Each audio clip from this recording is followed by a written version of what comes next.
मैंने ना तुम्हारे घर से सारी नकारात्मक ऊर्जा निकाल दी है। आज तो जिस वक्त तुम कुछ देर पहले कुछ घर से कुछ सामान उठाकर बाहर फेंक रहे थे ना, वो तुमने नहीं किया है, वो मैंने तुमसे करवाया है। कुछ चीज़ों को मैंने तुम्हारे घर से निकाल दिया है और उसके साथ सारी नकारात्मक ऊर्जा को निकाल दी है। अब मेरी ना बात बहुत गौर से सुनो। कुछ चीज़ों का तुम्हें बहुत ध्यान रखना है। पहला, कि ये जो बात बात पर अपने संबंधियों को, सखी सहेलियों को, मित्रों को खबर करते हो ना, घर में क्या हो रहा है क्या नहीं हो रहा है, ये करना बंद करना है।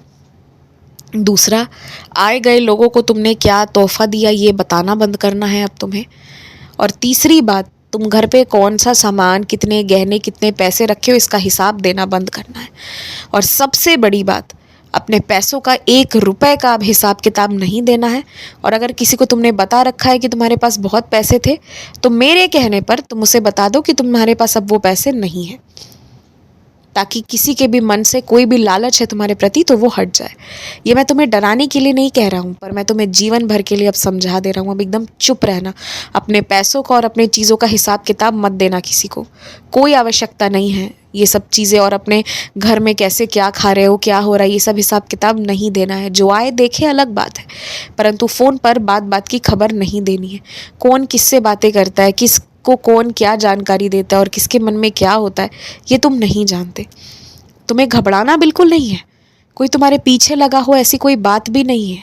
लेकिन हाँ, जीवन भर के लिए ये सावधानी तुम्हें बरतना चाहिए।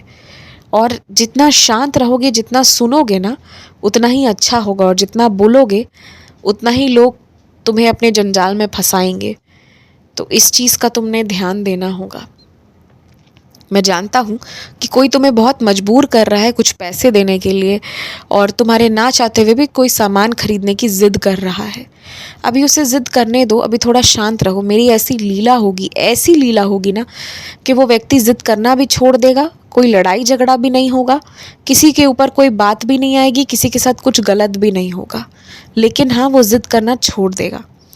अपने आप ये बदलाव होगा। तुम्हें मेरे ऊपर भरोसा है ना, तो कुछ समय के लिए, कुछ समय मतलब 15 से 20 दिन तक इस चीज़ को बर्दाश्त करो। उसके बाद वो व्यक्ति समझ जाएगा कि तुम्हें आवश्यकता ही नहीं है जिस चीज़ की वो ज़िद कर रहा है, और तुम्हारे पास समय भी नहीं है कि तुम कुछ खरीद भी लो तो तुम उसका क्या करोगे।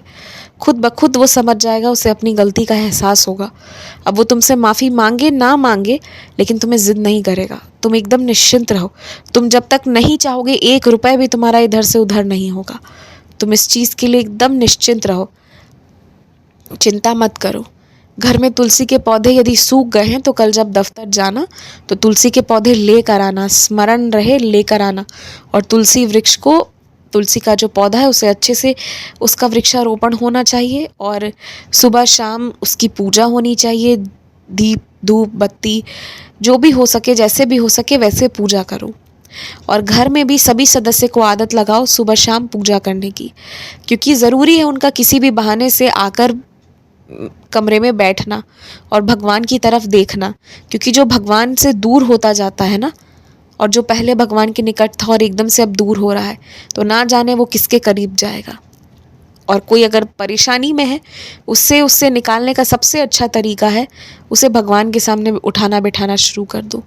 जिस दिन उसकी लगन लग जाएगी भक्ति में, वो फिर से परेशानियों से बाहर आ जाएगा। तो इसीलिए तुम कुछ नहीं कर सकते तो ये तो कर ही सकते हो, और यही करो। खूब खुश रहो।